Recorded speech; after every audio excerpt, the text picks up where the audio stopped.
This is a wee song. It's an Ulster-Scots song. Well, it's a Scots song, really. It's all about a woman called Granny Fraser who flitted from the village of Aboyne to the town of Aberdeen. And there's a bit in the last verse or the last chorus for everybody to join in with, if we ever get that far. Oh yes. I never have a plan. That way nothing can go wrong. It was on a Monday morning, full wheel of mine the scene, when Granny Fraser flitted fae Aboyne to Aberdeen.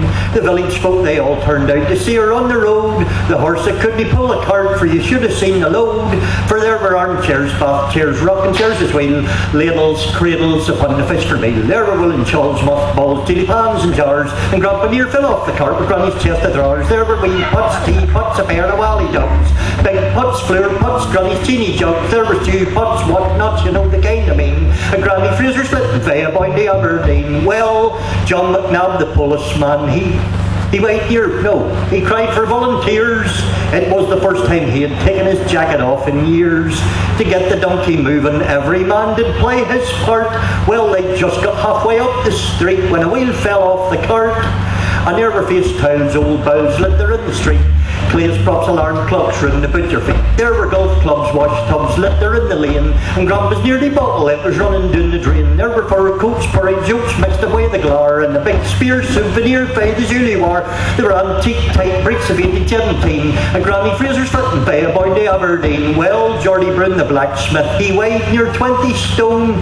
He lifted up the cart himself and put the wheel back on. He got the load securely tied among the scoffs and jeers, and as the lorry left the street, he got 3 rousing cheers. Hip hip! Hooray! Hip hip! Hooray! Hip hip! Hooray! And there were old spats, tile hats, some things I couldn't say, tin trays, old clay you wouldn't throw away. There were flour mats, corn grub, mixed away the rest, and bottles of some nibby stuff my Granny liked the best. There were lawnmowers plus 4s tied away a rope, and a big flag some wag tie the top, and on the tailboard, on board, looking like the Queen, was Granny Fraser flitting on the road to Aberdeen. Now, just before I go off again, have you moved back that way, Bobby?